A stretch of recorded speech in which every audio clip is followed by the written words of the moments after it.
नमस्कार। आज हम आप लोग के सामने बहुत ही सुंदर शिव चर्चा गीत लेकर उपस्थित हुए हैं। तो चलिए आप लोग को शिव चर्चा गीत सुनाते हैं।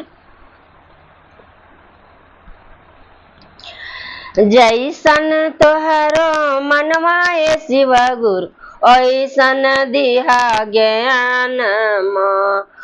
जैसन तोहरो मनवाए शिव गुरु वैसन दिहा ज्ञान हमारा घरे अइहा शिव गुरु चर्चा करबो अंगनामा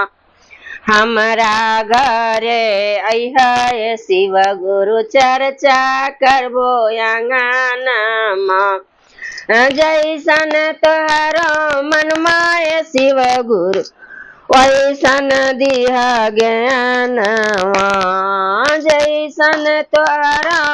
मनमाय शिव गुरु वैसन दिहा ज्ञानमा हमरो घरे अइहा शिव गुरु चर्चा करबो अंगनामा हमरा घरे अइहा शिव गुरु चर्चा करबो अंगनामा सोने की थारी में गंगा जल पानी चरना धोलैबो अंगनामा सोन सुराही गंगा जल पानी चरना धोलैबो अंगनामा हमरा घरे अइहा शिव गुरु चर्चा करबो अंगनामा हमरा घरे अइहा शिव गुरु चर्चा करबो अंगनामा जैसन तोहरा चंदा शिव गुरु वैसन दिहा ज्ञानमा जैसन तोहरो चंदवा शिव गुरु वैसन दिहा ज्ञानमा हमरा घरे अइहा शिव गुरु चर्चा करबो अंगनामा हमरा घरे अइहा शिव गुरु चर्चा करबो अंगनामा सोने की थारी में सोने सिंहासन रत्न जड़वली असनी लगैबो अंगनामा सोने सिंहासन रत्न जड़वली असनी लगैबो अंगनामा हमरा घरे अइहा शिव गुरु चर्चा करबो अंगनामा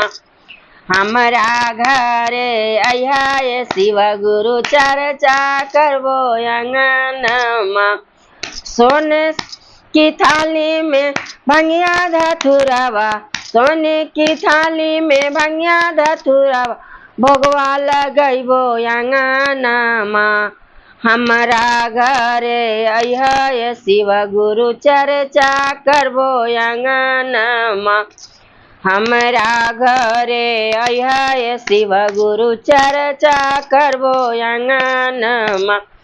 कंचन थाली कपूर के बाती आरती लगैबो अंगनामा कंचन थाली कपूर के बाती आरती लगैबो अंगनामा हमरा घरे अइहा शिव गुरु चर्चा करबो अंगनामा हमरा घरे अइहा शिव गुरु चर्चा करबो अंगनामा जैसन तोहरा मनमाय शिव गुरु ओइसन दिहा ज्ञानमा जैसन तोहरा मनमाय शिव गुरु ओइसन दिहा ज्ञानमा तोह हमरा घरे अइहा